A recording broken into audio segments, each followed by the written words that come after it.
Good evening, sir. Good Uh, evening. Thank you so much for giving me opportunity to present my work. I am Dr. Richa Shrivastava, working as Assistant Professor in Department of Applied Chemistry, Delhi Technological University. So the topic of today's presentation is synthesis of proton exchange membranes for microbial fuel cell. Uh, just a second, sir. I'll just move to second slide. So what are proton exchange membranes? Actually, proton exchange membranes, they are basically used as separator, and this becomes a very important component in microbial fuel cells. So proton exchange membranes are membrane that is able to conduct only protons and other than any other material present in the aqueous solution. And microbial fuel cell is basically alternative source of energies are always important, playing very important role in research due to increasing global energy crisis. So fuel cell has emerged as one of the promising candidate for alternative energy due to its efficient and environmentally benign nature. In microbial fuel cell, what happens? Bacterial energy is converted into electrical energy, and this provides opportunity for sustainable production of energy from biodegradable and renewable sources. So this is a very widely studied fuel cell. Now, in this, one important component is separator. So separator, lot of separators are there. Most commonly used is Nafion. So Nafion is efficiency is very high and it is very commonly used, but it has several disadvantages like its high cost. So the bottleneck is the cost. So polymeric proton exchange membranes are receiving a great deal of attention due to the possible application in these electrochemical devices, and uh, this has prompted our interest in developing a low-cost, thermally and chemically stable proton exchange membrane for application in these storage devices. So, microbial fuel cell and proton exchange membranes. The objective of this work was to focus on the synthesis of proton exchange membrane that can be used as a separator in microbial fuel cells for wastewater treatment or application in energy storage devices or anything. So they are also known as polymer electrolytes. So polymer electrolytes are basically defined as a membrane, uh, presentation, as membranes consisting of salts dissolved in high molecular weight polymer matrix, and due to its ability to conduct ions, this solvent-free system is frequently used. So they offer advantage of improved safety, flexibility, and ease of processing. So polymer electrolytes, there are various polymer electrolytes like solid and liquid polymer electrolytes. So these are gel polymer electrolytes. Solid and liquid polymer electrolytes have their own limitations, such as solid electrolytes have very poor cycle performance, poor interface with electrode, and low ionic conductivity. Similarly, liquid electrolyte has also its disadvantage. Gel polymer electrolytes are commonly used. These proton exchange membranes are also known as gel polymer electrolytes, and they minimize the dendritic growth. They have enhanced resistance to variation, and they improve safety, uh, safety, uh, mm, process, and they have excellent stability. So gel polymer electrolytes are generally synthesized by absorbing organic liquid electrolyte into a polymeric framework, which becomes plasticized, and the conductivity is enhanced by adding the dopants. And now dopants can be any inorganic salt or any heteropolyacid or any filler you can add to increase the conductivity of the membrane. So role of plasticizer is to increase the ionic conductivity of the electrolyte, to increase their thermal and mechanical property, and doping salt is used to provide ions for conduction and good ionic conductivity and electrical stability in different solvents. So these are the advantages of these gel polymer electrolytes or proton exchange membranes: flexibility, improved safety, enhanced ionic conductivity, and compatibility with different materials.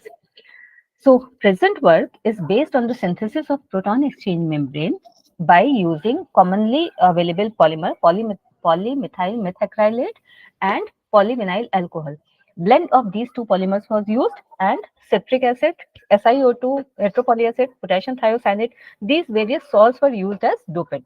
So objectives are tailored to optimize the property of electrolyte for free energy storage devices and for application in microbial fuel cell. Enhanced ionic conductivity, increase the mechanical strength, and I have already told that these were the reasons for selecting the dopants.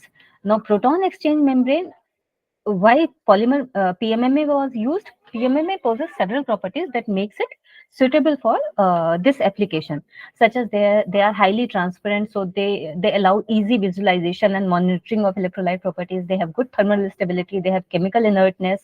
They have mechanical strength. Ease of processing is there, and they are very versatile. Means they can be blended with other things, and they can be modified to achieve desired properties, and uh, they can be used for various applications. So these properties, because of these properties, PMMA's effectiveness as a host material for these proton exchange membrane is very good, and that makes it a promising candidate for various energy storage applications. So this was the methodology that was followed. Solution casting method was used for the synthesis of this polymer gel electrolyte. Polymer was taken in the proper solvent, then dopant was added in various concentrations, and then solvent was evaporated, and a membrane, gel-like membrane was formed. And then the aim was to check the water uptake capacity and ion exchange capacity. The first motive was this. So water uptake was checked by dipping the dry membrane. Weight of dry membrane was taken, and then it was immersed in distilled water for 24 hours. Then excess water was removed, and water uptake was calculated using the formula, weight of wet membrane minus weight of dry membrane, like this. And then this ion exchange capacity was calculated by simple titration, classic titration method, where prepared membrane was dipped in 1 molar SCl for 24 hours, then with distilled water, washed with distilled water, and then dipped in NaCl for 24 hours. Then it was titrated using phenolphthalein as an indicator, and ion exchange capacity was calculated using the formula. So this was the result of water uptake capacity. When SiO2 was used as a filler, it increases the water uptake. And these graphs are showing the water uptake of different membranes that were prepared. Almost 13 membranes were prepared. This first membrane is the virgin membrane, and then different dopants in different concentrations were used. So ion exchange capacity was calculated by this formula, and this graph is showing where heteropoly acid was used. Ion exchange capacity was maximum in that case. And this was the microbial fuel cell setup. We have designed it in our lab only. We have taken 2 Teflon boxes and then joined it with a PVC pipe, and this membrane was put in here. This separator membrane was there. So here wastewater was collected, and then water was treated in treated water was coming in this uh, chamber. And then this was connected to a multimeter, and then ion exchange capacity, power density of each run was calculated by using the formula V into I by A, where V is the observed voltage, I is the observed current, and A is the area of electrode dipped in the medium. And these were the graphs of only those membranes were selected for calculating the power density curve or open circuit voltage. Those membranes which were showing better ion exchange capacity. Ion exchange capacity of Nafion was found to be 0.98 Siemens, and in case of our membrane, we got maximum 0.683. But cost reduction was great. So now the focus is on increasing the ion exchange capacity also. So conclusion. These proton exchange membranes have been a useful alternative to the liquid electrolytes, and fabricated membranes are efficient, and we obtained it. Proton exchange membrane fuel cells are promising devices for a variety of energy conversion technologies. However, they are limited market penetration due to their high cost. So this work ultimately results into developing membranes using easily available and low cost material, resulting into cost reduction. And this one is cleanest and most efficient energy conversion device, and is expected to play a leading role in future energy solutions. And these are sustainable means of power generation through electrochemical conversion of hydrogen containing fuel, especially in portable, stationary, and automotive applications. These are some of the references. And our the one work related to this novel proton exchange membrane for microbial fuel cell got published in Journal of Polymer Engineering, but there PVA was used as the host polymer. Now we are focusing on PMMA and PVA blend. So we are hoping to get some better results. Some studies are still under progress, such as water leaching capacity and everything. And after that, we'll try to complete this work. So that's all from my side. Thank you. Okay, nice presentation, Dr. Richa. Thank you, sir. Actually, I have one question. Is there anyone who want to ask some question related to the membrane? What are the challenges we may face when we use these proton exchange membrane? So main challenge is, see, Nafion is there, but the main challenge is cost reduction. If we are using simple polymers, then we are not getting ionic conductivity as such. बहुत conductivity बहुत अच्छी नहीं मिलती है, तो sir we Okay. have to focus on the polymers, and polymer as such हमें ionic conductivity नहीं देते हैं, so we have to dope them with certain salts which increase the ionic conductivity. इन सब में सर हेट्रोपॉली एसिड बहुत अच्छा role play करते हैं. तो फॉस्फोटंगस्टिक एसिड आपका एक ऐसा हेट्रोपॉली एसिड है जिसको अगर हम 0.1% भी ऐड करते हैं तो आयनिक कंडक्टिविटी में बहुत ही ज्यादा इंक्रीज हमें ऑब्जर्व करने को मिलता है. तो सबसे ज्यादा चैलेंज तो सर यही है कि हमारा कॉस्ट रिडक्शन तो हो जाता है, पर हमारे को फिर उस लेवल की कंडक्टिविटी ही नहीं मिलती है, तो हमारा पर्पस डिफीट हो जाता है. Okay. And what about the stability and reusability of the membrane? So we have used these membranes up to 4 cycles. Still Okay. that process is under that study is under process. 4 cycle तक हमने use किया है और इसकी efficiency पे कोई खास फर्क नहीं पड़ा है सर. कंडक्टिविटी उतनी ही रह रही है. लेकिन हम लोग डिफरेंट डिफरेंट वाटर्स कलेक्ट करके भी उनके वो चेक कर रहे हैं और इसको और यूज कर रहे हैं कितना, मतलब कितने साइकिल्स तक हम जा सकते हैं without affecting the efficiency. So Okay. that study is under process. Okay. Good afternoon to everyone. Today my presentation on the topic reduction in environmental electromagnetic pollution using the conjugated polymers. And this is the outline of this presentation. Journal introduction, various application of conjugated polymers, synthesis route, electromagnetic interference shielding effective shielding application, then conclusion and then publications. For the present research work and application, we use the polyaniline as a base material because this is a conducting polymer which have high electrical conductivity as compared to other conducting polymers, and moreover their monomer is inexpensive. Their synthesis route is very easy, and this material have high environmental stability, and it is also easy to doping by various protonic acids, and it gives when it is synthesized it gives high yield. And these material can be utilized in various applications such as the EMI shielding, gas sensor, supercapacitor, corrosion protection, EC devices, batteries, electrodes, batteries, OLE diodes. Out of these applications, basically we work on 3 applications: EMI shielding, sensor, and solid state supercapacitors. But present research work only on EMI shielding effectiveness.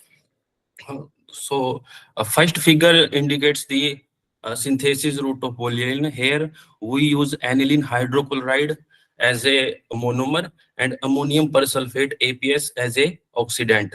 Uh, then we mix both the solution for proper mixing and allowed to reaction for 24 hours. Then it polymerization complete after 24 hours. Then we filter out, then dry the sample, and then crushing. Finally, we use find the polyaniline particles, and this is the doping with the doping material. In this C-tab we use as a surfactant material, and graphene material as a dopant materials. For the present research work, we use graphene, MWCNT, vanadium pentoxide, and magnesium dioxide as a dopant materials, and the remaining process is same, excluding the surfactant and dopant material. And this is the reaction for polymerization, and this is the vacuum pump used for filtration. These are the sample prepared. The P1 sample is pure sample in which no any loading material or dopant material used. S1, S2, S3, and S4 are using MnO2 doping material with the 10, 20, 30, and 40 weight percentage. And this is the V1, V2, V3, and V4 sample which having V2O5 uh, doping in the 5, 10, 30, and 20 and 30%. And these are the P2 sample in which we use C-tab as a surfactant material, and G1, G2, G3, G4 are the material which having the graphene doping concentration in the 2, 4, 6, and 8 weight percentage, and C1, C2, C3, and C4 are material which having 24868% of multi-wall carbon nanotubes. And this is the basic mechanism for which is properly working for electromagnetic shielding effectiveness. In this we use a rectangular pellet sample which have around a 2 pellet thickness, 23 approximately 23 millimeter their length, and their width is approximately 10 In this we incident electromagnetic wave in the X band microwave region, 8.1 to 12.4 gigahertz frequency, which is indicated by the blue lines. When we incident electromagnetic wave in this material, some part of the incident electromagnetic material, electromagnetic waves is reflected back, and some part of the incident electromagnetic wave is absorbed by the inside the material, and the rest of the part of electromagnetic wave is transmitted. Generally, for the present application, the EMI shielding application, the material should be highly conducting, such as the any metals or graphene, carbon nanotubes, and activated charcoal like as, or either it should be highly magnetic like as MnO2, iron oxide, etc.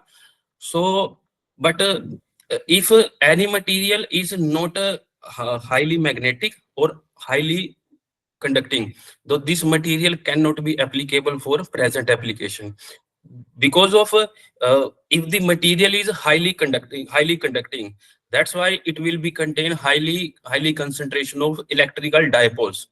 And if the material is highly magnetic, then in that case magnetic material should be contain magnetic dipoles. When the incident electromagnetic wave fall on a material, then the incident electromagnetic wave interact with the electric dipole, either magnetic dipole, which gives the attenuation in the electromagnetic waves, and a very small part is transmitted from the sample.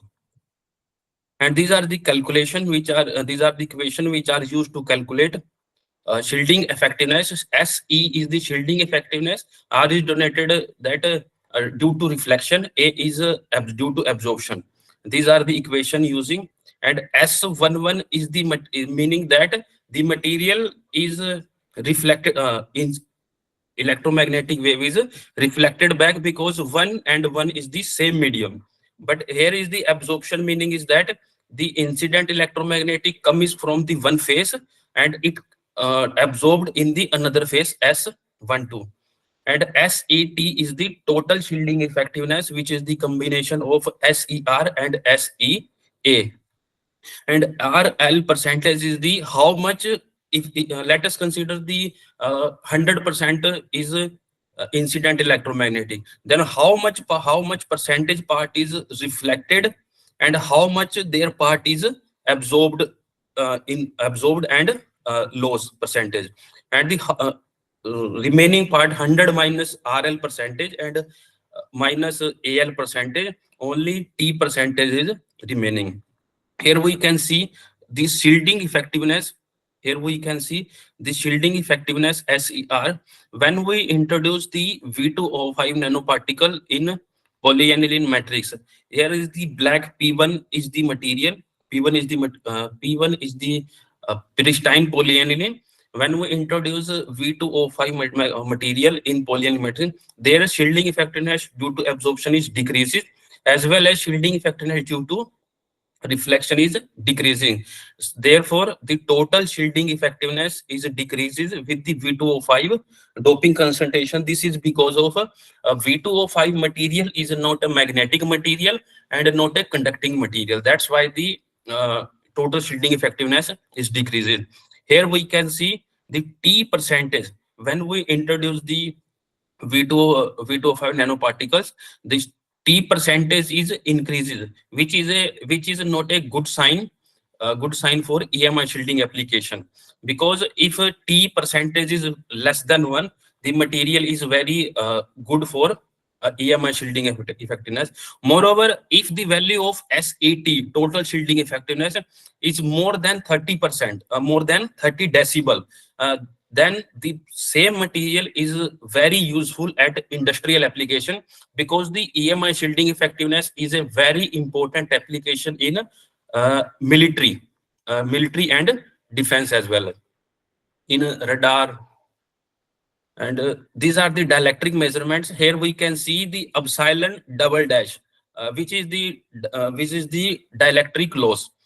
Here we can see the as V2O5 concentration is increasing, this is decreasing. That means the conductivity of the sample is decreases. Now we also use MnO2 particle as a dopant material. Here we can see the shielding effective, total shielding effectiveness S1 SET is more than 30. And when we introduce MnO2 particle in polyaniline matrix, the shielding effectiveness is increases up to when we up to 38%. When concentration is increases, doping concentration is increased more than 30%, the shielding effectiveness value is then decreases. Here we can see S4 sample. This is due to the percolation. Now here we can see a T percentage is less than 1, even it is less than 0.1. So that's why the and SET value is more than 30 decibel. So that it means that the polyaniline and MnO2 composites are very useful at industrial application. Here, and this is the dielectric measurements.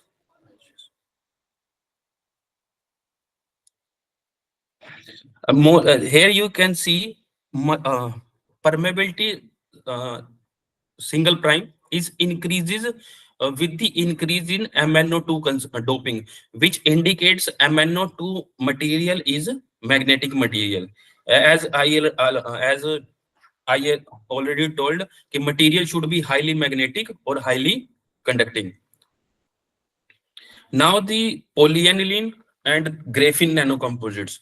Here we can see the shielding effectiveness in the present samples. We use a CTAB as a surfactant materials. That's why the little bit decrease in shielding effectiveness for pristine sample. Here is the 27 decibel total. And as we increase the graphene concentration, it is the 2%, 4%, 6%, and 8%. As we increase the graphene concentration in polyaniline matrix, the shielding effectiveness is increasing very high. Here we can see also the T percentage. T percentage is decreasing. T percentage is very less. Even it is less than 0.2%. And the increase in shielding effectiveness due to absorption is meaning that the absorption inside the material is increases, and the shielding effectiveness increases with doping means the at the surface where the reflection is increases due to electrical dipoles. And here we can also see epsilon double prime, which indicates the electrical loss. That means if the concentration increases, it also increases. It means the conductivity of the sample is increasing. So here you can see as the doping is increasing, their value is increasing. And now for the polyaniline and MWCNT, here we can also see the shielding effectiveness due to absorption is also increasing with doping, and shielding effectiveness due to reflection is also increasing. The sum of these two is also increasing as a total shielding effectiveness. It is also increasing. And T percentage is a little bit increasing, but it is also very less than 0.4%. Moreover, here we can also see the value of epsilon double dash is increasing with doping. With increasing in doping, it means that the conductivity of the sample is increasing, as well as the EMI shielding value of EMI shielding effectiveness is also increasing. This is the conclusion of the present research work. Uh, uh, the the shielding effectiveness is increases with MnO2 concentration, which indicates the increase in magnetic character. And the shielding effectiveness increases due to graphene, and MWCNT indicates the shielding effectiveness is increases due to uh, conducting nature of the material. But the shielding effectiveness is decreases with V2O5 concentration, which indicates the V2O5 material have less conductivity as compared to polyaniline, even it is the insulating material. And this is the tabulated uh, comparison for the sample. The shielding effectiveness due to V2O5 is decreases, and due to MnO2 concentration is increasing. And then for the sample graphene samples, it is increasing even at 64 decibel at 8 weight percentage. A similar trend for the carbon nanotube. And these are the our publications for the present research work. EMI shield, we have some papers on EMI shielding as well as supercapacitor as well as sensor, and low temperature conduction and dielectric application.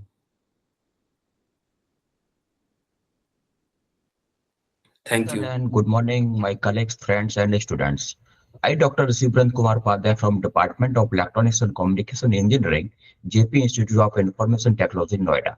Today, I'm here for presenting my talk on solution process UV visible near infrared photodetector based on ZNO and CST and S3PBI3 heterogenesis.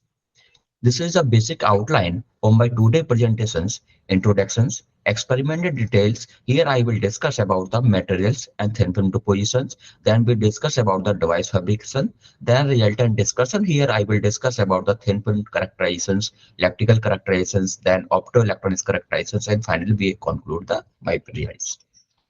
So basically, what is photodetectors? Generally, a photodetector is a device which is used for detecting the measuring and property of light via the electric field, which is usually manifest as photocurrent. So on the basis of wavelength, we broadly classify the photodetector in the three categories. One is ultraviolet photodetector, second one is visible, and third one is infrared detectors. So in case of ultraviolet photodetector, wavelength lie from 400 nanometer to 200 nanometer. And we know that band gap is directly related to the wavelength. So in case of ultraviolet photodetector, wavelength lies 400 nanometer to 200 nanometers, and corresponding band gap is 3.1 electron volt to 6.2 electron volt. In case of visible photodetector, wavelength lie from 750 nanometer to 400 nanometers, and band gap is 1.65 electron volt to 3.1 electron volt. In case of an infrared photodetector, band gap lie from 1.65 electron volt to 1.2 milli electron volt, and wavelength is 750 nanometers to 1 mm. So basically, they are the three basic fundamental process for photodetectors. One is the charge carrier generations by the incident light. Second one is the charge carrier transport to generate the photoconductive gain. And last one is most important is extractions of carriers as terminal current to provide the output signals. So here I choose the perovskite materials. So generally a materials having the crystal structures of ABX3 is known as perovskite materials. Here A is the cations like B positive, CS positive, CSC, NS3, and B is the divalent metal ions like Fe2 positive, Pb2 positive, and X is the halogen ions like chlorine, bromine, and iodine. And perovskite names comes from the mineral structures of calcium titanate. And perovskite was first discovered by the Aral Mountains by Russia by Gustav Rose, and named after the Russian scientist L.A. Perovsky. And first highlight for his perovskite structure is observed by Muller in 1958.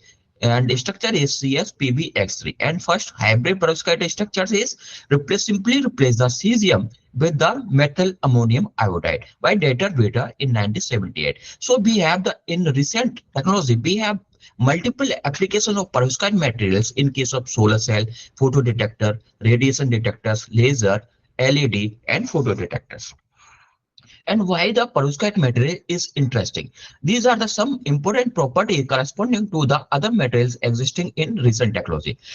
First one is the perovskite material has big exciton binding energy. That means it lies light induced excitation will dissociate into very quickly at room temperature. Second one is the perovskite material have long charge diffusion length, approximately 100 nanometer to 1 micrometer, large absorption coefficient 10 to the power 5, modest band gap 1.5 electron volt to 3.2 electron volt. This which makes it excellent light absorber in the UV visible light. That's why the perovskite material is recent technology mainly used in the solar cell.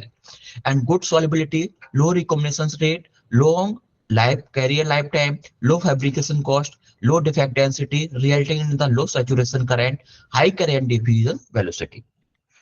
And here we have the some issue and the challenges by fabrication of the perovskite made materials. And this one is the stability issue in perovskite photodetectors is because continuous illuminations, moistures, high temperatures, and some is the challenging in the commercializations of perovskite photodetectors. One is the toxicity issue, fabrications, deployment, disposal, because here we use the PB. PB is the most toxic materials and long-term stability and cost effectiveness. And this is the simple diagram of synthesis of perovskite CH3 NH3 PbI3 nanoparticles. For synthesis of CH3 NH3 PbI nanoparticles, we proceed in 3 steps. One is step we take the lead iodide, and second is we take methylammonium iodide, and we take equal molar ratio of lead iodide and methylammonium iodide and put on the magnetic stir for continuous stirring at 50 degrees centigrade and DMF as used as a solvent. And after the 24 hours, we again mix the lead iodide solution and methylammonium iodide solution and again put on the magnetic stir for continuous stirring at a constant temperature and 60 degrees centigrade for 24 hours. And finally, we got the hybrid perovskite nanoparticles. For the synthesis of colloidal jet nanoparticles, we synthesize jet nanoparticles using the 2-methoxyethanols and zinc acetate dihydride and put them on simply the beaker and put on the magnetic stirrers and for continuous stirring of the 60 degrees centigrade. And here we use the monoacrylamine Me as a stabilizer. And finally, after the 2 hours, we got the synthesis colloidal nanoparticles.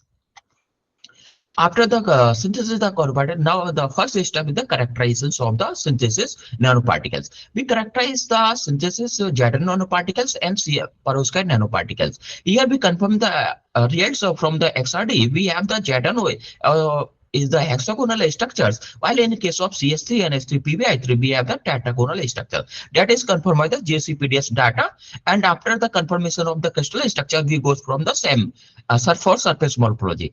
And figure B shows the surface morphology of the jet nanoparticles. Here we have the uniform distribution of the jet nanoparticles and particle size approximate 50 nanometers. Then for the surface morphology of perovskite nanoparticles, we have the uniform distributions of perovskite nanoparticles. After the confirmations of the crystal structures and surface morphology, now next step is the optoelectronics properties like UV visible. And so, while characterizing the perovskite materials and jet nanoparticles using the UV visible, in case of jet nanoparticles, we have the maximum absorption in the below the 400 nanometers. But in case of the CH3 and H3 PbI3, we have the long broad absorptions from the 400 to 800 nanometers. Why? But when we draw spin coating the jet nano, then perovskite absorption is also increased. That is it makes a this fabricated photodetectors in the UV visual range. After confirmation the UV visual, now we characterize using the photoluminescence. And in case of jet nanoparticles, we have the emission spectrum is 435 nanometers, and while in hybrid perovskite nanoparticles, we have the second in approximate 778 nanometers, and while we drop the jet nano, then perovskite, we have the absorption is decreasing, pale intensity is decreasing due to the quantum quenching effect. After confirmation the UV visible, now this is the fabrication step of perovskite photodetectors. Figure A shows the final device structures. Here FTO use the bottom electrode surface electrode, then we jet nanoparticle use the electron transport layer, and N-type layer, and CSC and S3 PBI3 is the intrinsic and the active layer. Then we deposit the PTB7. PT7 is the polymer, that is the whole transport layer. Then we use the MO3. MO3 is used because the PTB7 is the organic polymers that reduce the recombination that the electrode. We use the simply MO3 layer. And the finally we use the AC as a metal electrode. Figure we use the finally fabricated device structures, and figure see the band diagram. Now, in the case of where we fold the light, then in case of in CSC and S3 PBI3 is as the intrinsic and active layer.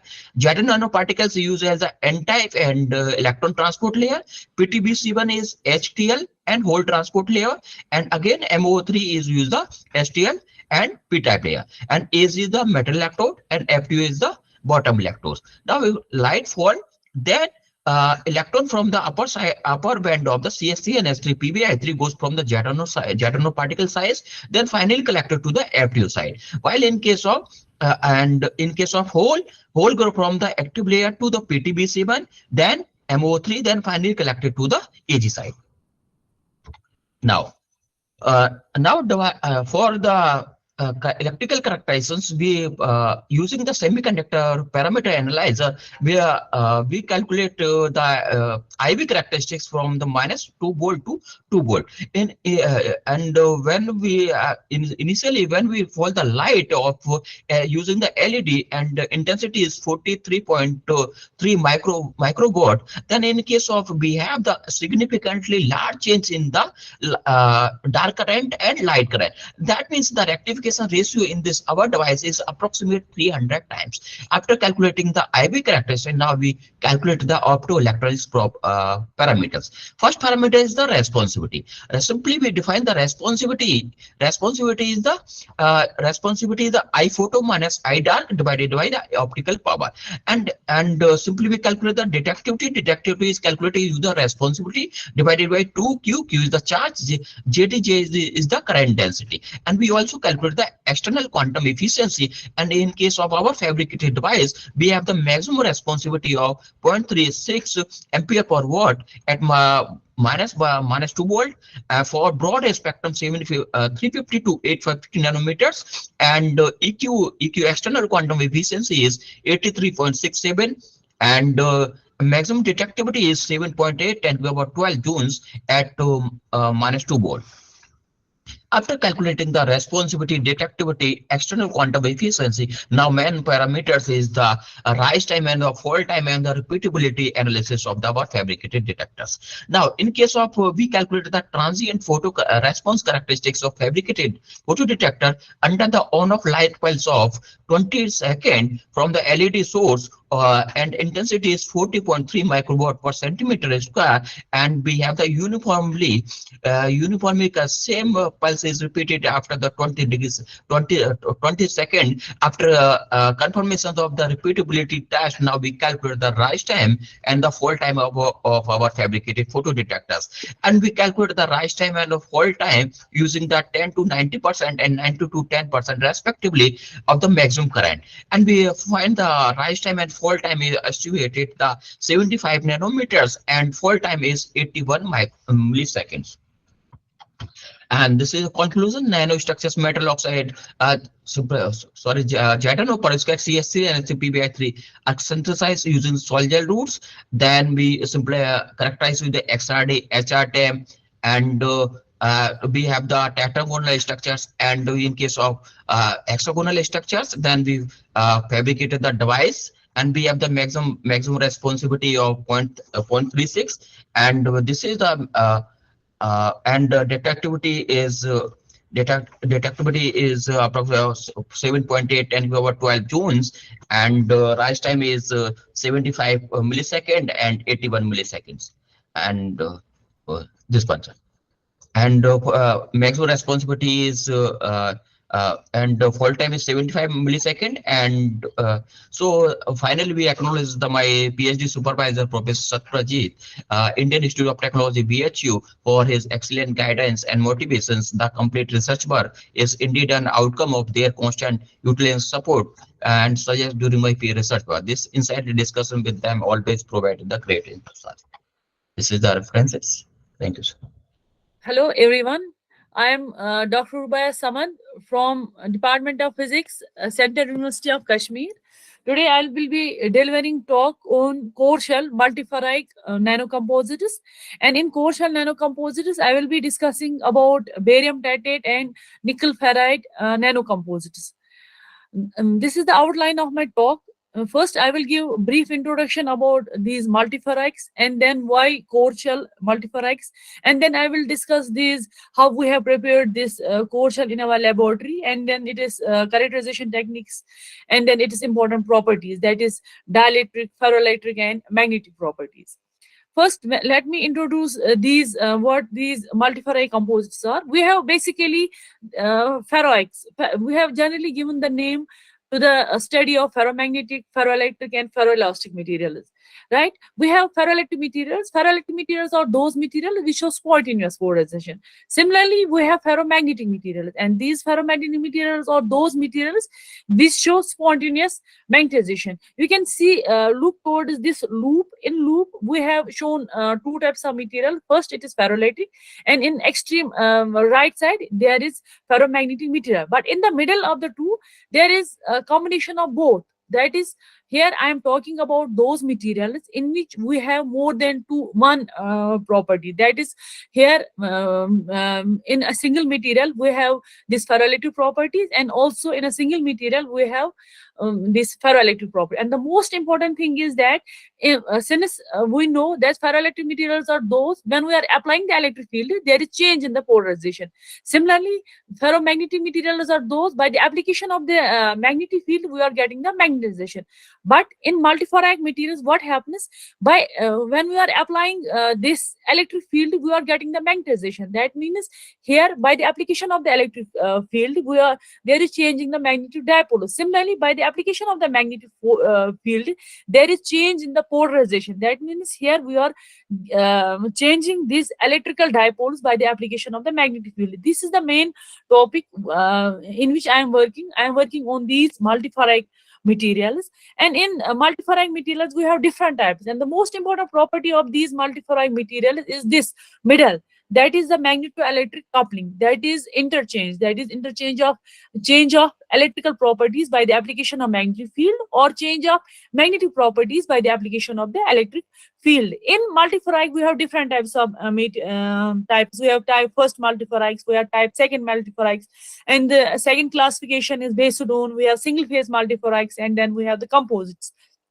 But in my area, I am working on these composites. Why I have chosen these multiferrite composites? It is because first, if we look towards these single phase multiferrite materials, single phase multiferrite materials are those materials in which in a single compound we have both properties. For example, if we take bismuth ferrite, in bismuth ferrite is showing this ferroelectric loop. That is, by the application of the electric field, we are getting this polarization, and also by the application of the magnetic field we are getting the magnetization in a single material. But they have this some drawbacks in these single phase multiferrite. First is that they show small magnetoelectric coupling, and second is their preparation, their use, that is at lower temperature and higher magnetic field. But when we look towards these multiferrite composites means combination. Separately you have the ferroelectric phase, and then we have the ferromagnetic phase, and then there is the combination of the two, and we are getting these multiferrite composites. That means in ferroelectric material we are choosing some high with some material with large piezoelectric coefficient. For example, we will be choosing barium titanate or PZT, and in magnetic material with large magnetostriction, yeah, large resistivity, for example cobalt ferrite, nickel ferrite. Right here I have chosen these multiferrite composites, and there is these multiferrite composites. We have different types of multiferrite composites. We have bulk multiferrite composites, we have particulate multiferrite composites.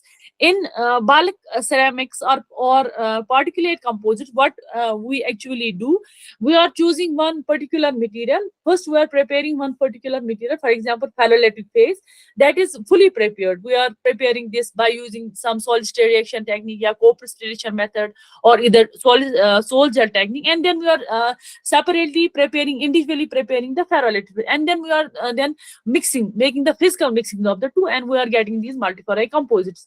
But these when we look towards these particulate composites, or what we can say these bulk ceramics composites, they have the drawback of lattice mismatch between the two phases that will lead to micro cracks and low density of the final ceramics. I have during my PhD or during my postdoctoral work, I have worked on these multiferrite composites. Now I have shifted towards these core shell structures. Here I will be presenting core shell structures. What actually we do in core shell structures, core shell multiferrite materials, we are choosing a particular material as a core, and then shell is surrounded and then another material which acts as a shell. For example, here I have chosen this nickel ferrite and barium titanate core shell multiferrites. In this case, I have chosen this cobalt ferrite or nickel. I have chosen here the nickel ferrite as this core shell as the core, and then I have chosen the barium titanate as the shell. And how I have then prepared the two? First, I have prepared this core. Core have been prepared by using simply this sol gel co-precipitation method. In this, I have simply mixed these precursors. For example, for preparing these nickel ferrite, I have taken nickel nitrate and then iron nitrate, and then I have doped this nickel ferrite by manganese, and then similarly I have taken these manganese nitrate, and then simply dissolving in water some solvent. Here I have used water as the solvent, and there is simple heating and stirring, and we are getting the precipitate, and then that precipitate is simply washed and drying, and we are getting this dry material of this cobalt phase. And similarly on the other side, what we are preparing the shell of ferroelectric material. Here shell is that of the barium titanate, but here I have doped this barium titanate by some rare earth. Here I have chosen a particular material, that is the praseodymium. What I have taken these two citrate solution. I have prepared two citrate solution, barium praseodymium citrate solution, and then I have prepared this titanium citrate solution, and both citrate solution, they are mixed together, and then after mixing we have heated them, and after constant stirring we are getting this core. And but then what we are doing after preparing this shell, we have already prepared the core. We are simply dropping this core into this shell material, and then we are these centrifuging both these together, and after centrifugation there is calcination, and after calcination we are getting this core shell material. Right, these are the some pictures which I have taken during preparation methods.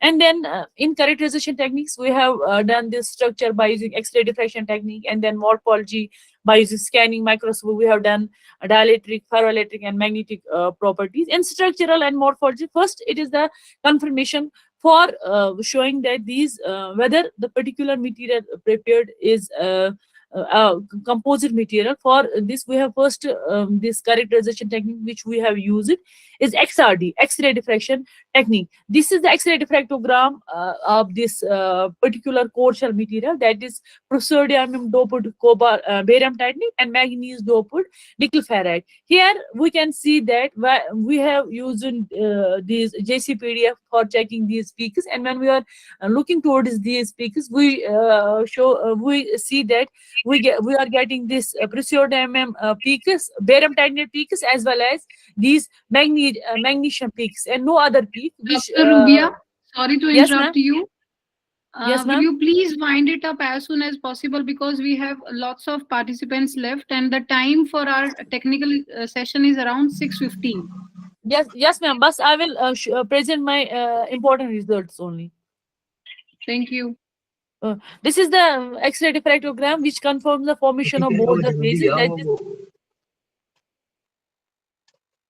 That is barium titanate as well as nickel ferrite. And also we have calculated this phase percentage. Here we are getting 17% of ferrite phase and 83% of the barium titanate phase. And then this is the scanning electron microscope, where we can see that we are getting a core of a particular material. You can see that this is the this bluish core where we are which is a mixture of these nickel, iron, and this oxygen and manganese, and then we are this is surrounded by the shell, which is the composition of barium, praseodymium, and titanium. Again, we have done this EDX, which shows the presence of all the elements in the material, and also we have calculated this experimental as well as calculated, which is in agreement with each other. And then after this XRD and SAM, we did a dielectric measurement. In dielectric, we have used this LCR meter. We have done this measurement at IUSC Delhi. And this is the important result. This is a frequency dependent dielectric study. You can see that this is the room temperature, this frequency versus dielectric graph.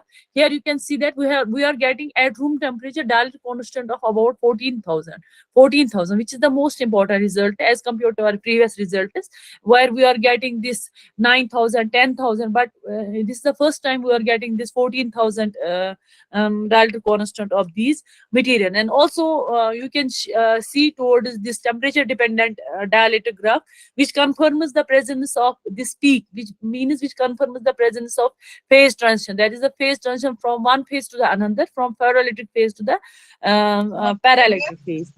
Yes, ma'am. Kindly conclude your work. Yes, ma'am. Kindly conclude your work. Okay, ma'am. And this is the important result: ferroelectric temperature dependent ferroelectric measurement. This is the room temperature. This is the ferroelectric loop below transition temperature, and these are the loops above transition temperature, which again confirms that temperature dependent ferroelectric loop confirms that we are getting the transition temperature at around 300 Kelvin. Also, the magnetic measurement. This has been done at our university, Kashmir University. We have this vibration sample magnetometer facility there, and these are the temperature dependent ferroelectric ferromagnetic loops, which confirms the presence of this magnetic phase. And then magnetic capacitance, there is a change of, by the change of magnetic field, there is change in this electric dipole. This has been confirmed by this magnetocapacitance ratio. Here we are getting the percentage of about 3. And now I am concluding this. We were successful in preparing the core shell multi-ferrite composites by the combination of co-precipitation and sol gel method. And dielectric structural, they confirms has been investigated. Phase purity and the coexistence of both ferroelectric phase and ferromagnetic phase has been confirmed by XRD and SAM. From the temperature dependent study, sharp phase tension at around 312 Kelvin for the prepared nanocomposites. Both observation of ferroelectric as well as magnetic hysteresis group that confirms the that the composite exhibits ferromagnetic behavior. And also the prepared composites, they show high dielectric permittivity, high dielectric constant of 14,000, and also magnetocapacitance of 3.8%. And also we have derived this energy storage density, that is 60%, along with low dielectric loss. That means based on these above results, the prepared nanocomposite might be considered as a potential candidate for the application of these multifunctional devices. This is acknowledgement. I highly acknowledge this Department of Science and Technology for this DSTNS fellowship, and also we acknowledge University of Kashmir for this vibration sample magnetometer. Thank you everyone. Thank you for giving me a chance to present my talk. Thank you, organizing committee, and thank you everyone. Thank you for audience for listening me. Everyone. Good morning, everyone. I am Dr. Ruma Das, Assistant Professor of the Department of Applied Science, Haldia Institute of Technology, Haldia. Today, my topic that I am going to present is the sensing of iron ion from with nitrogen dot graphene quantum dot functionalized with cold nanoparticle through photo detection method. So what is the motivation of my present work? We know that iron molecule, iron ion are very essential for the human bodies. But the dysfunction of the iron ion or Fe3 ion and causes many diseases in the human bodies, just like Alzheimer, pancreas disease. So it is very important to detect Fe3 ion precisely. Till now, there are very processes or the detection process has been invented and to detect the Fe3 ion. with the liquid phase model. But there are various limitations of the liquid phase model, just like solvent effect, low reproducibility, low repeatability, and the main problem is the portable device formation. So here we have find it out that if we can sense the Fe3 ion with the photo detection method, that may be the way out of our limitations. And we have observed that nitrogen doped graphene quantum dot functionalized with gold nanoparticle has been given the good response as a photo detector. So this material has been used as a photo detector to detect the solid phase iron molecule, iron ion detector. So firstly, we have synthesized nitrogen doped graphene quantum dot functionalized with gold nanoparticle. For that purpose, that nitrogen doped graphene quantum dot has been mixed in the water, milky water, and after the proper mixing, the gold salt has mixed with it, and it was heated up at 120 degrees Celsius. And if I see the visibility, that it is the nitrogen doped graphene quantum dot solution after the synthesis of nitrogen doped graphene quantum dot decorated gold nanoparticle, it is showing the pink color. So it is the indication that our material has been synthesized. So for the morphology study, here the TEM images has been taken. Transmission electron microscope images has been taken. This is the nitrogen doped graphene quantum dot, which shows the particle size distribution 2 to 6 nanometer. And after the nitrogen doped graphene quantum dot functionalized with gold nanoparticle, this hybrid structure formation, it is showing this type of images. And in the enlarged view, we can see that on the surface of the gold, the nitrogen doped graphene quantum dot has been decorated nicely. And the particle size of this heterostructure is showing 10 to 40 nanometer size. Sir, I am audible now? Hello, Yes, sir. yes. Okay. And the next, the absorption spectra of the heterostructure has been observed, which is showing this spectra. And at 537 nanometer, it is showing the surface plasmon resonance peak, which is the significance the gold nanoparticle absorption. Along with that, there is a high absorption for the nitrogen doped graphene quantum dot due to pi star or n pi star transition in this region.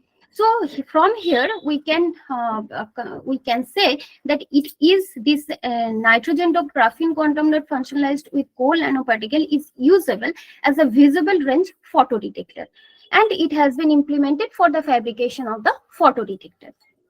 For the fabrication of the photodetector, first we have deposited the aluminium electrode on the silicon substrate. And here in this optical image, you can see that these are the aluminium electrode, and these are the aluminium electrode. After the deposition of the aluminium electrode with the masking, we have broadcasted nitrogen doped graphene quantum dot.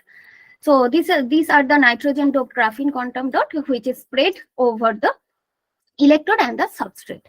And then it has been, this is the schematic of the connection of the photodetector. Under the applied bias, here we have used -4 volt bias. Under the applied bias and with the presence of the incident light, we got the photodetection and we got the current. And here we have used the incident light 405 nanometer laser excitation. So it has been implemented for the detection of the Fe3 ion. So in that